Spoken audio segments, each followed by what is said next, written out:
Magandang umaga po. Ito na naman tayo. Trillanes na naman.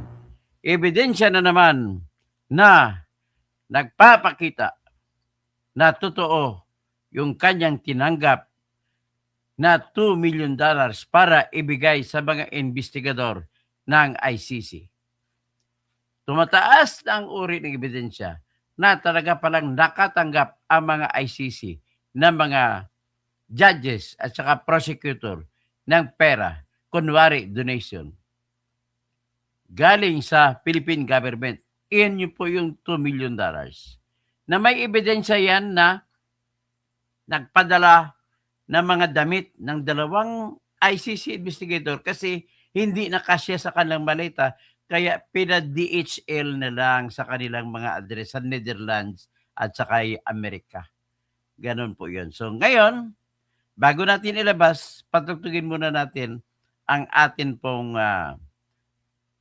ang aking adhikain para manalo si Sara Duterte. Sara, Sara, wala nang iba. Sara, Sara lang pag-asa. Sara, Sara, siya lang makapakulong. Mga kontraktor ubusin niya. Si BBM Sandro ikulong niya. Si Tamba Zaldi ikulong niya.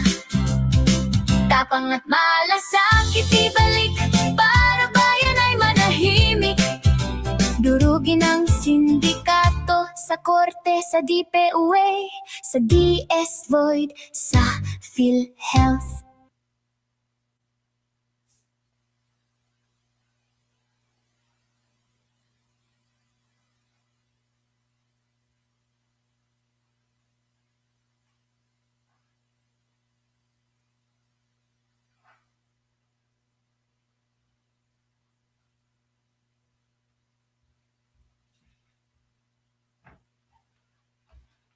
Okay? Ulitin lang natin ito para masaya.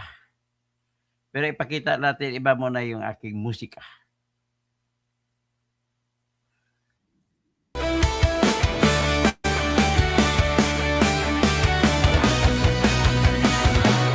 Lalainta Radio.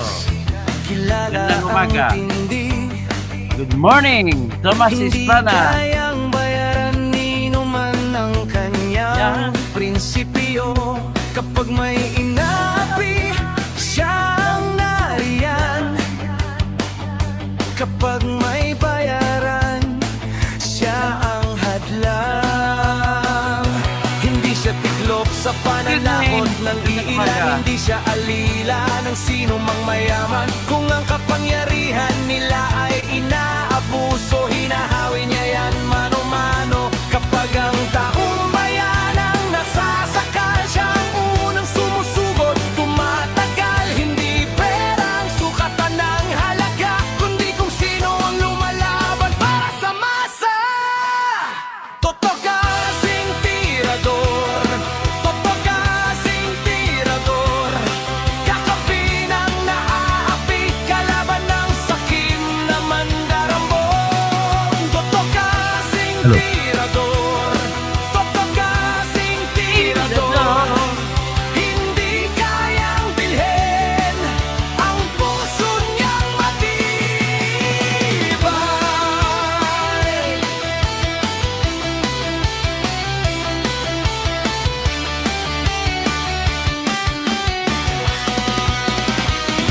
mga magnanakaw sa pondo ng bayan,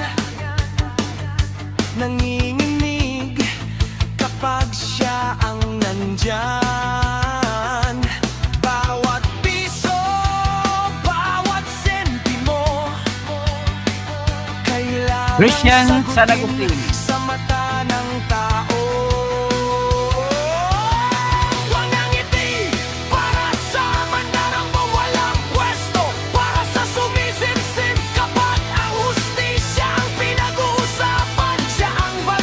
Ito na naman ang membro ng kulto ni Trillanes. Walang iba, si Al Orenstein Llacona. Hindi tatahimik sa bawat galaw ng mapagsamantala, may salubong na paninindigan niya.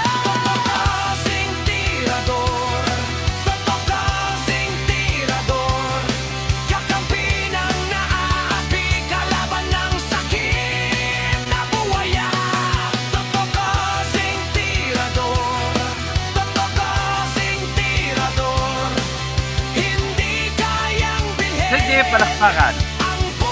Paki-like, share, share.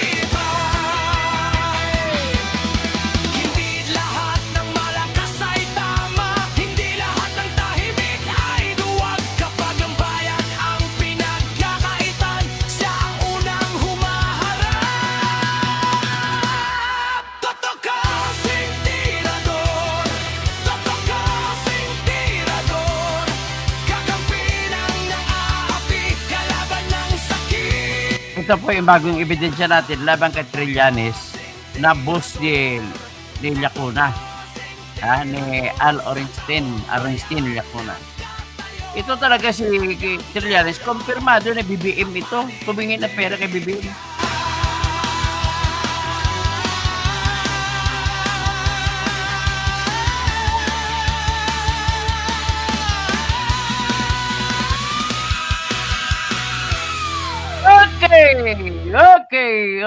Okay.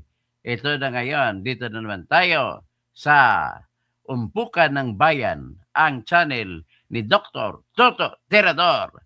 Magandang umaga, maayong buntag, Maria Fema, ang akong amiga dugay na kaayo. Kumusta naman kakaron? Diin man kakaha? Nakaba sa Cebu? Anyway, let us move forward. At meron tayong nakuhang mga ebidensya na text message. Nag-text po si Trillanes sa isang Marine. Isa sa 22 na po sila sa ngayon. Isa sa 22 Marine. Classmate, batchmate ni Trillanes sa training. Kaya tawag niya batch book. Sabi niya, bibigyan kita ng 10 milyon. 5 milyon sa iyo, 5 milyon sa akin. Kapalit ng parang maglaho ka lang ng parang bula kagaya ni Orly Guteza. Ganon ang kanyang sinasabi. Maayong buntag ni naman dahil sa Manila. Sige, kung og na kay time, panganha sa ako asa ko. Dili na ko inansyo og asa ko kabalo man kakaside man ka. Magisgot-isgot ang mga bagong balita. So anyway, ang atong kausapan ngayon si Trillanes. Ito po yung pag-alok ni Trillanes ng 10 milyon sa Marine kapalit ng pagbawi at katahimikan ay nagbigay lamang nagdagdag na ebidensya na talaga nagbigay siya ng $2 milyong sa investigador ng mga ICC na sina Chantal Daniels. At yan ang katwiran kung bakit kahit na wala na silang jurisdiction sa kaso ni Digong ay patuloy nilang inuulat ng husto ang kanilang argumento para mapasakop lamang na kunyari meron pang jurisdiction ang ICC sa Pilipinas. Mamaya, pag-usapan, pagtapos ko ng vlog dito, iba-vlog ko na naman uli ang ICC at saka si Digong Duterte. Ang pag-usap natin ay mukhang magsasara na ang ICC at makalaya si Duterte. Mamaya, iba-vlog natin mamaya. So, ito naman, ipakita ko muna sa inyo ang text message ni ex-senator Trillanes sa isang Marine. Ito po siya.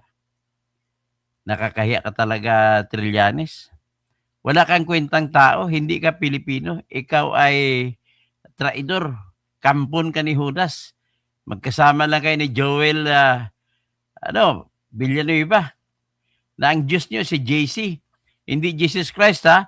Jesus Crispin. Rimulya.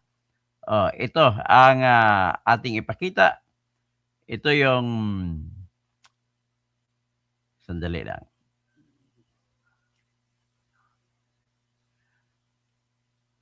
Ayan, ipakita ko na sa inyo. Yan po yan. Basahin natin na malaki. Ang nakasulat po dyan, ladies and gentlemen, basahin ko. Mukhang hindi nyo mabasa. Pero palaki natin. Malay mo baka mabasa nyo pa rin. Nakasulat sa itaas, magkaroon ka at magkaroon ako. Galing po kay Trillanes yan. Papunta yan kay isa-isang Marine. Pero ang maganda nito, sabi ni Trillanes, maatras ang mga kaso mo. Kasi kinasuhan siya isa sa kinasuhan ni Trillanes ng libel at saka perjury.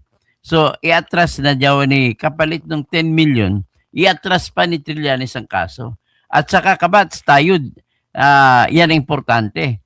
So, ito, sabi ni Trillanes, pag ma-okay ka, ganito, magkaroon ka ng 5 million, iatras ang kaso, then mawala ka na sa media, parang Guteza na wala na. 5 million ka, book. Meron ako 5 million. Tulungan tayo, book. Magkaroon ka at magkaroon din ako. Ang importante sa lahat, mawala ang kaso mo din. Manahimik na lang, book. Kung kakasaka, unahan na natin. Pag sure ka na, saka ko na ilatag sa kanila. I-sure muna natin na makuha natin ang pera sa atin, book. Pag tumalon ka, manahimik na, then wala na, parang bula. Yan ang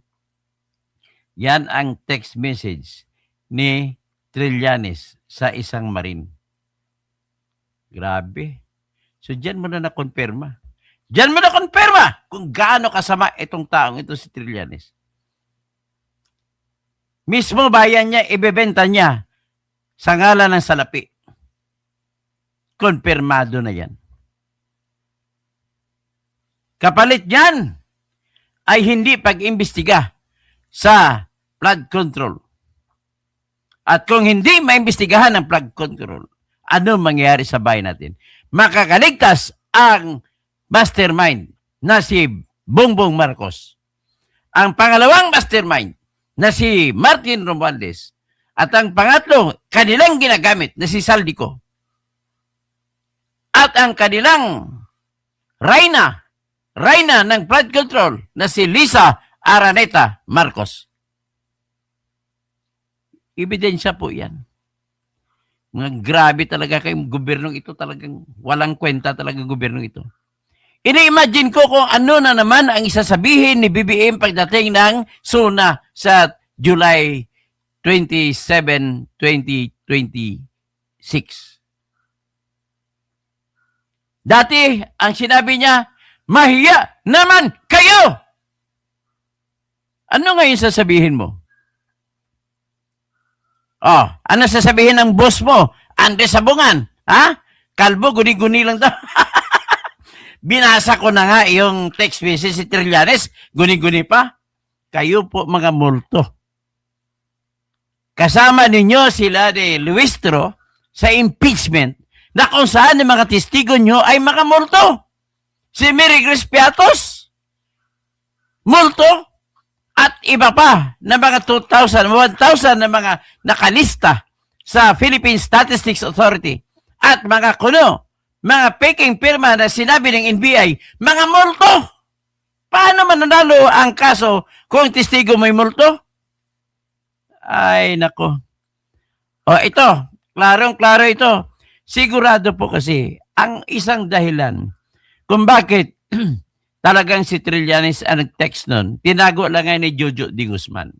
Si Jojo de Guzman po ay isang mataas ang reputasyon niya sa akin sa paghagilap ng balita.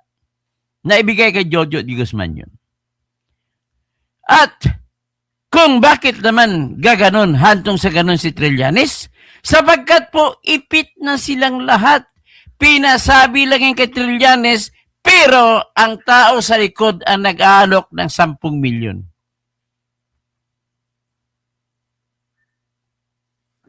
Klaro? Sabi ni RJR Simard, wala namang hiya yan si Trililing. Yan ang laro niyan. Kahit demonyo kakampi yan. Magkapera lang. Pati bangag pinapaikot. O pati si BBM pinaikot niya. Kinunan niya ng pera para ayusin ang mga Marines. Hindi niyo ba alam, nung tumakbo siya ng mayor ng Caloocan, binigyan siya ni Lisa Araneta Marcos ng pera pang kampanya? Narinig mo ba si Trillanes na bumabanat kay BBM? Wala, kahit pinsan. Kaya yan ang peking oposisyon.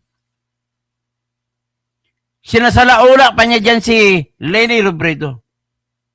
Yung nakaraan, Sana magprotesta sana si Leni Robredo sa eleksyon laban sa boto ni BBM na 31 million.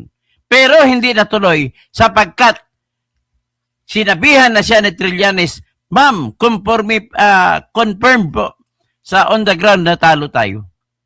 Grabe ka, Trillanes.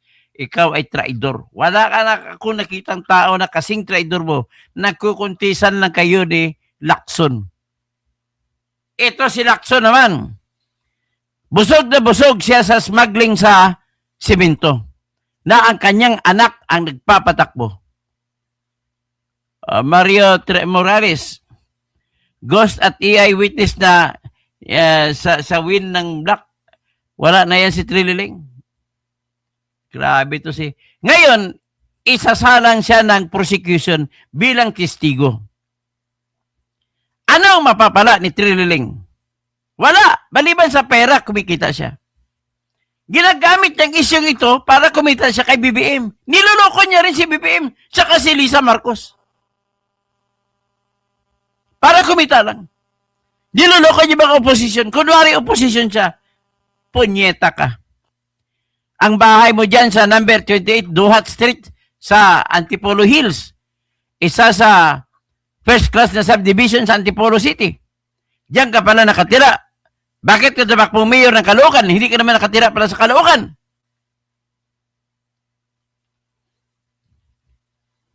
Grabe itong taong ito ha. Pinapagdadasal ko na dapat mamatay ka na eh. Mabawasan lamang. Kayo ni BBM dapat mamatay na kayo. Pinagdadarasal ko yan. Pati pero hindi muna. Kasi isauli nyo muna ang pera. Kasi kung namatay kayo, hindi nyo pa ba isauli ang pera? Kailangan makulong muna kayo. Itong isang fake na kunwari, Bergie Balabad, it's a fake. Ikaw ang fake. Hawak mo ang fake. Baka fake talaga kayo. Ang mga punyeta talaga kayo. So ngayon, dito, nagkasabwat-sabwat yan si Trillanes saka si Matibag. Kunwari, nag-akusa si Matibag na binigyan ni Mike Defensor ng tig 5 million ang mga Marines para magsalita tungkol sa flood control. Ladies and gentlemen, kung ikaw ba ang Marine, gagawin mo yan, bibigyan ka ng 5 milyon. Ang kapalit niyan ay kasot kaliwa kanan. At isa pa, maari kang patayin, ang iyong pamilya maaring patayin. Kung hindi man lang totoo sinasabi ng mga yan, sa tingin mo ba magsasalita yan? At let me tell you straight to your face, ginagalang kita, Colonel Ariel Quirobin. Isa kang Medal of Valor, pero misplaced po yung isip mo. Inaakusahan mo ang kapwa mo Marine na bakit kung totoo Marine kayo, bakit kayo pumayag na magiging delivery boy ng mga pera na nanakaw? Yan, valid question, pero magiging invalid yan kung tingnan mo ang circumstansya. Ano ba ang circumstansya? Hindi po nila alam kung sa pagnanakaw ng galing yung pera. Ang inuutos na sa kanila ay magde-deliver.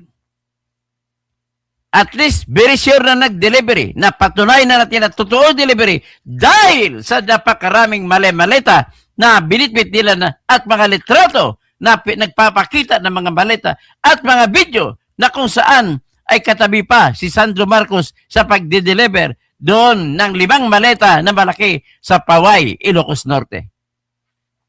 Ang kumuha pa noon, si Saldi Ko. Ito naman si Matibag, nilagay sa NBI para umimbento ng mga kaso at para suwagin ang lahat ng mga nagsasalita ng totoo. Kasama na si Mike Defensor Santiago. Mag-imbento siya, ang lalim ng imbento ng utak niya. Ino-overstretch niya para siyang ICC. Ino-overstretch yung jurisdiction. Nag-imbento siya, kinasuhan niya si Mike Defensor ng trafficking daw, ibig sabihin ng trafficking in women, nangunguha daw ng babae si Mike Defensor para ipatuka sa mga manyak. At ginawan pa niya ng diskarte na ang building na kung saan nakikita daw yung CCTV, yung KTV na pinunta niya, ay meron daw lusutan sa kabilang building. Galing sa kanilang building. Pero bakit hindi mo kinasuhan ang mga kakampi nyo na nahuli sa litrato na nandoon nung nag-raid kayo?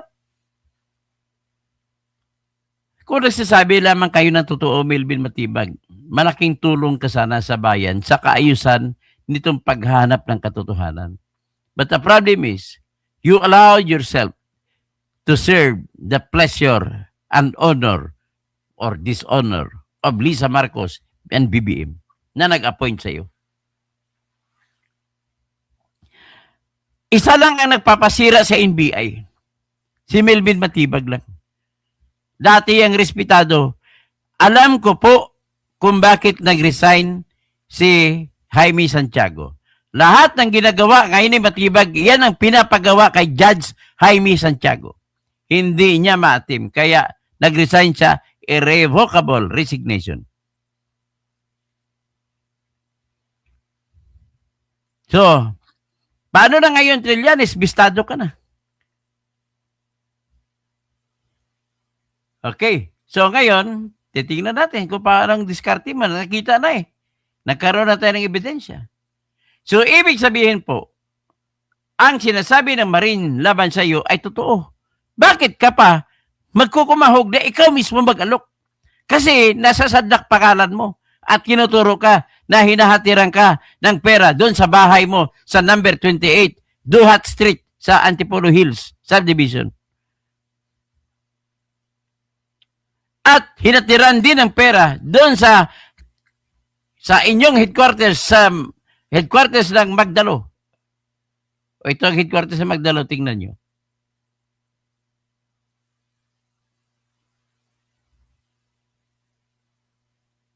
Yan, headquarters ng Magdalo. Diwa Magdalo daw. Wala na tong kwenta. So, it lives up to its true spirit and meaning, itong Magdalo. Bakit? Naalala, I will tell you a story sa mga, lalo na mga Gen Z. Sa panahon po na katipunan, naghimag-chik ang mga Pilipino, may organisasyon sila ng katipunan. Naghati sila, ang isa sa grupo ni Bonifacio ay Magdiwang. Ang grupo ni Aguinaldo ay Magdalo.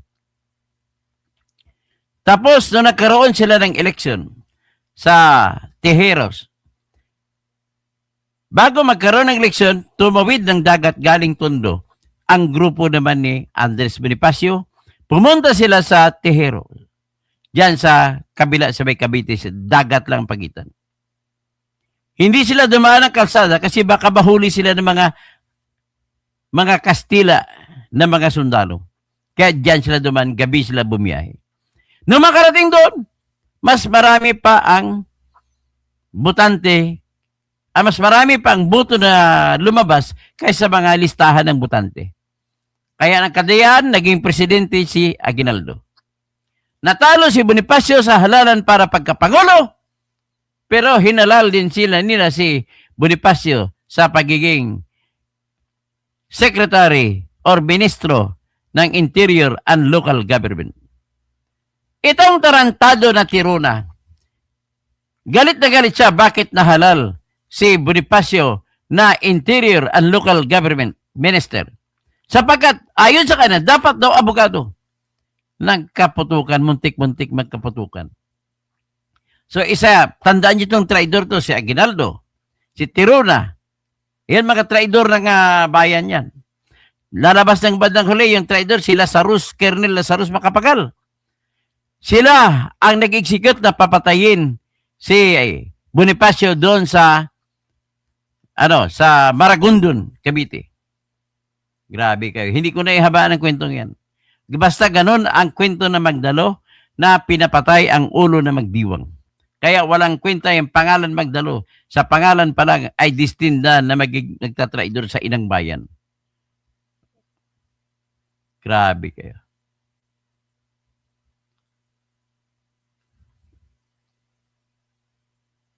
O, ito naman. Pag-usapan naman natin ito si Sergeant Alex Bonifacio. Basahin natin ang kanyang sinabi.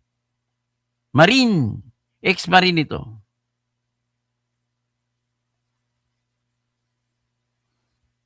Balitin natin ng konti. Ito po si Alex Bonifacio, ex-Marine. Sabi, I personally delivered cash to Senator Trillanes at 86 Scout Ojeda Street, Quezon City, which I understood to be Magdalo headquarters. The first delivery was a large paper bag containing 5 to 10 million. The second consisted of 6 suitcases of various sizes. Yan. Dito siya naghatid. So, yan ang sinasabi ha. Trillanes. O ito naman, ang kakampi mo, nag-imbento na naman ng kaso na tinuturo kay Mike Defensor, na si Mike Defensor daw ay nagbigay ng tig 5 million sa bawat isa-isa, sa bawat Marine. Itong sinabi ni gumawa, nag-imbento ng kaso. Ayan. Ito yung inventor na pagkasinungaling na NBA agent. Wala ka na makitang NBA director na pinakasinungaling. Ito po si Matibag. So ngayon, binalikan siya ni Mike Defensor. Sabi niya, di nabanggit tuloy ni Mike Defensor, ang asawa mo nga, si Congresswoman Rose Ann Matibag. Akusan din sa 1 billion mahigit na flood control. Di napahiya si Matibag. Sabi niya, patunayan mo, kasuhan mo asawa ko. Grabe. Ikaw nga, wala kang ipapatuloy, nag-imbento ka ng ebidensya.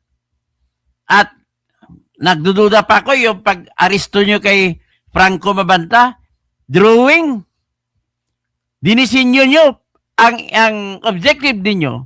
Bakit hinuli-huli nyo kunwari si Franco Mabanta ay para mailabas niyo si Franco Mabanta na kabango-bango sa mata ng tao at para paniwalaan ng tao na walang ibang mastermind sa flood control kundi si Romualdez at hindi si BBM.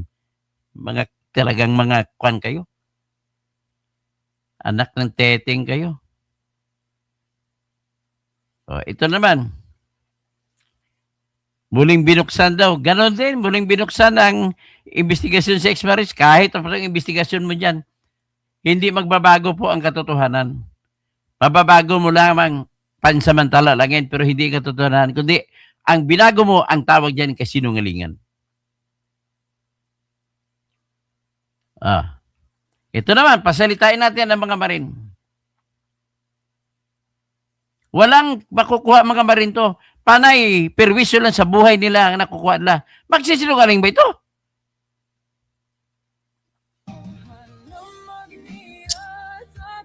Kasi ang nangyari, Tony Baligod, nung itong inyong pinagsama-samang salaysay ay lumabas na nga. Kung may pera po ako, naipagumot ko na po yun. Ay, nagsasabi siya ang kanyang kapatid na na-ospital. Alam po namin Namatay. yun. Yes. Let me express lang sa amin 13. Na yan. Namatay yung kapatid ng Marine na yun. Kasi kung totoo may binigay na 5 million sa kanila, dapat napagamot niya ang kapatid niya na nasa ospital long time na yun. At nung uma-attend siya ng hearing, ay kamamatay. Yung din ang oras na yun na namatay ang kanyang kapatid. Ay, nako. So talagang totoo po yung flood control. Ito naman si Erwin Tulfo ay ayaw na, kalimutan na lang daw. Tingnan mo ng gago ito. Si mahilig si Benda daw. Ayan, mga kakampi ni Matibag. Erwin Tulfo nananawagan sa lahat na kalimutan na lang ang nawawalang 1.7 trillion. Ayan siya. Si Mr. Benda daw. Irit si Mr. Tulfo. Yan. Grabe ka. Wala kang kwentang tao. Ito pa, pakinggan natin ng isang Marine. Si Mr. Gumban.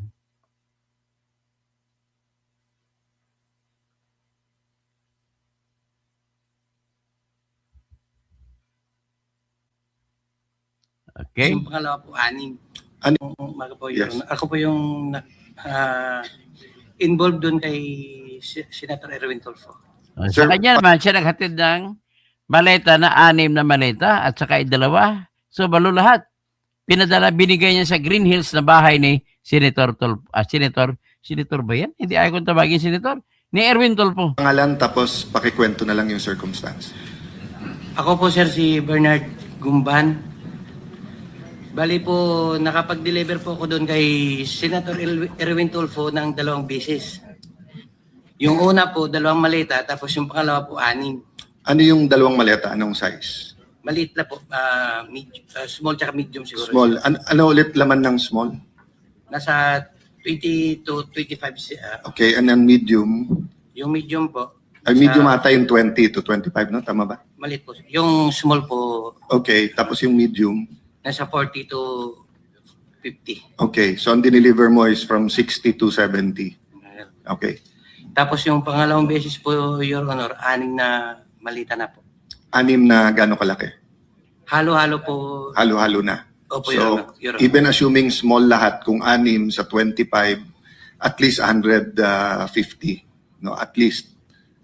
Yes, Your Honor. Saan ng first at saan yung second delivery? Dito sa may bahay niya po, Your Honor, dito sa Green Hills. Hills. Paano nyo alam na bahay niya yun? Tinanong ko po si Mark Tiksay. Sabi ko, Boss Mark, kaninong bahay po ba yun? Sabi niya kay Senator Erwin. So pagdating nyo doon, katulad ng kwento doon sa Ilocos, so may sumalubong, kinuha lang, pinapasok kayo, paanong... Bali po, Your Honor, si Mark po, tsaka si Boss Mark, si Mark Tiksay, tsaka yung contact doon sa bahay ni Senator Erwin, sila po yung nag-uusap niyan. Tapos pagdating po doon sa bahay, ibababa po namin yung mga malita, tapos ihatid doon sa loob. Yung nagre-receive na po yung si Boss Mark na po, tsaka yung nagre-receive yung bala. So hanggang saan ka nakapasok? Nakapasok po ko doon, yung bahay po may basement eh. Hindi na hanggang sa ano lang. Yung basement, bababa. kasama kotse or bababa? Hindi po, Your Honor, yung malita po, Yung maleta. Tinulak. So yung kotse, sa parking lang kayo, sa labas lang po ng bahay. tapos nadala yung maleta hanggang sa basement.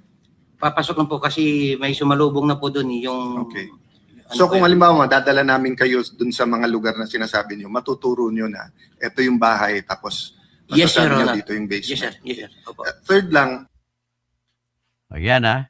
Klarong-klaro ha. So paano pang sasabihin natin ito ngayon?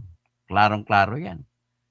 So, isa lang po ang maklaro ko dito, nagkaroon po ng nakawan sa flood control. Pero ito naman po, nais ko lang ilagay si Attorney Baligod kasi binibiran na si Attorney Baligod. So tingnan natin ang balik naman ni Attorney Baligod na abogado ng mga Marines. So, sabi ni Attorney Baligod, sa sagot niya kay Trillanes, bakit kailangan nyo pang opera ng 10 milyon ang mga Brave 18 na Marines?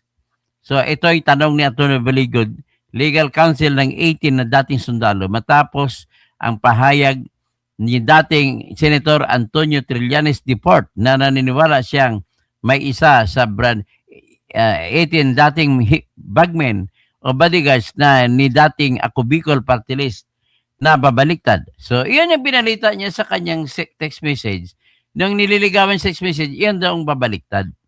So, iyan ang kwento ni Trillanes.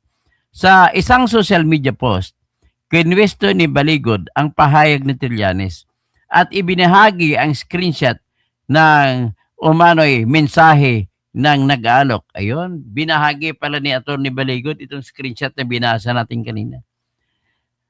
Kalakip ng post ang screenshot ng umano'y usapan na nagsasabing pag may okay ka, ganito ang magkaroon ka ng 5 milyon, i-atras ang kaso. 5 million ka, Bok, meron ako 5 tulungan tayo, Bok, magkaroon ka at magkaroon din ako. Nakakagulat din sa naturang mensahe.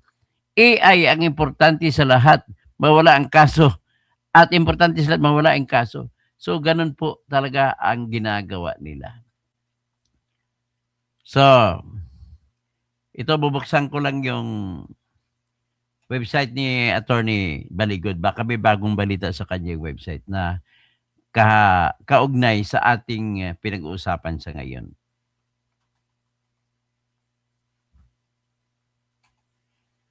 Titingnan natin, sandali, ang website ni Attorney Baligod.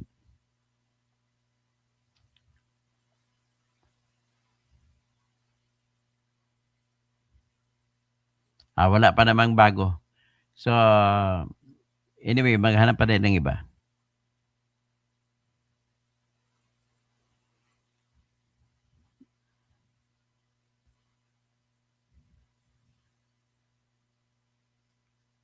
Ito, mas malaki, mas maganda itong binira niya.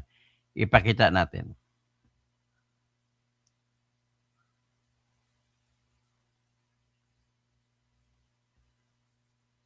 Ito, pakita ko sa inyo.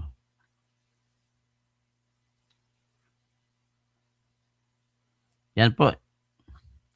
So, June 27, 2026, post ito ni Attorney Baligod. Sabi niya, ito ba sinasabi mo, Trill? Bakit kailangan pang opera ng 10M ang bawat isa sa... 10 million kada isa? Ang kay Mike Defensor, 5 million lang sila. 10M naman bawat isa. Tapos ang 5M, kukunin ni Trillanes. So kikita siya, 5 times 10 is 50 million. 5 plus 40, 90 million kikitain niya. Grabe ito mag-commission si Trillanes. Attorney Libito Baligod kay Trillanes, bakit kailangan yung opera ng 10M ang biitin? Ito po ang sinasabi mo, Trill? Yan. Yan po ang klarong-klaro. So, tingnan natin ito. Kasi sabi nila may...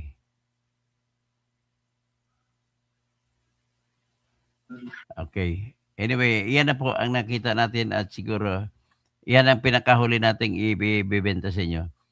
At sa iba naman po yun, yung iba. Pero ito lang po, ihabol ko lang yung eksaktong listahan ng pag-deliver ng malita kay Erwin Tulfo.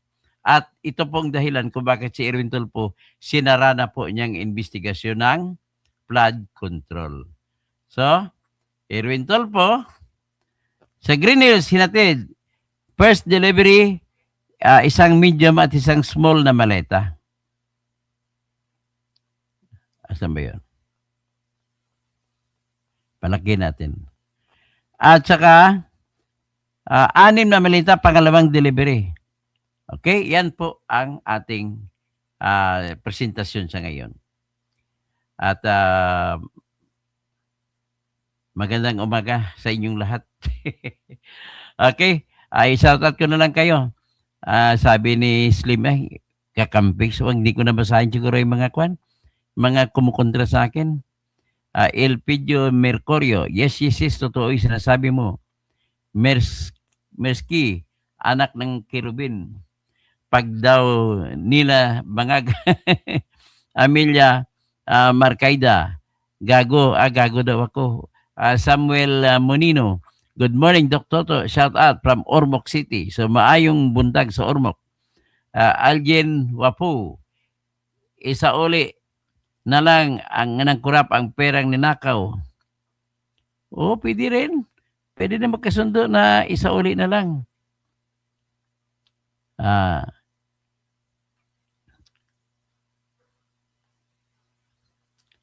Ginsel Lacorte, bingliwag, booking na ako. Tapos sabi niya, kalbo, guni-guni daw.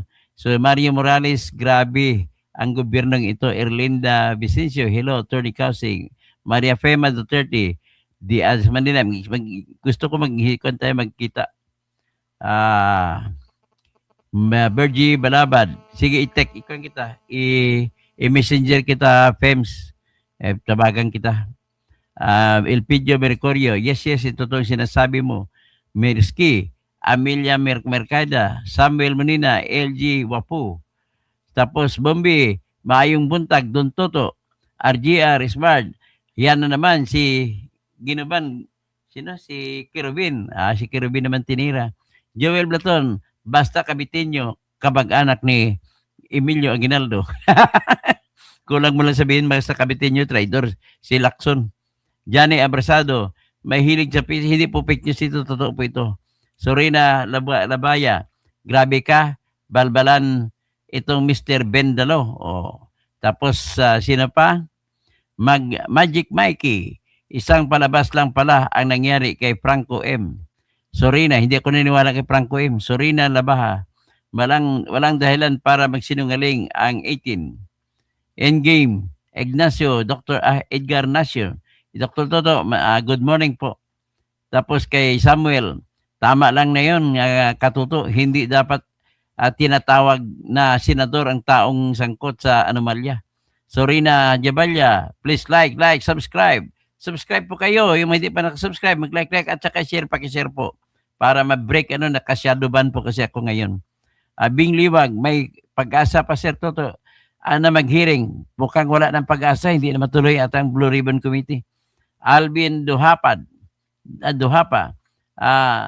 kung kredibilidad ang pag-usapan, walang Panama itong si Baligod, kaya kayong didisit, tigilan nyo na. Ay, kayo pong walang walang kredibilidad. Mas kaming mga DDS ang mas may kredibilidad sa ngayon kasi may ebidensya kaming hawak. Tapos, Rene Ranua, good morning. Sorina Hajabalia, Jane Yap, matatapos na po live ko. Ramon Borcelo, sobra ka pagiging pagnanakaw nitong administrator na adik.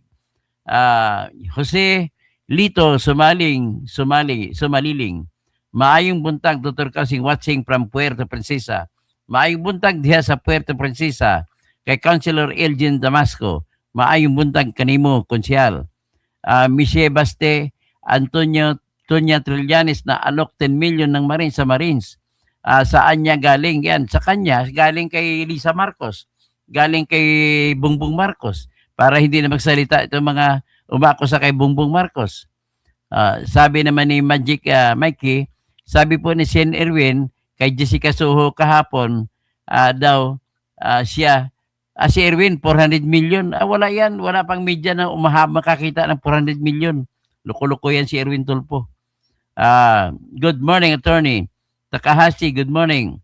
Marilyn Bondok, magandang umaga po. At hanggang dyan lang po. At susunod ko po yung ang ICC ay magsasara na at lalaya na kaya si Digong Duterte. Yan ang sunod natin na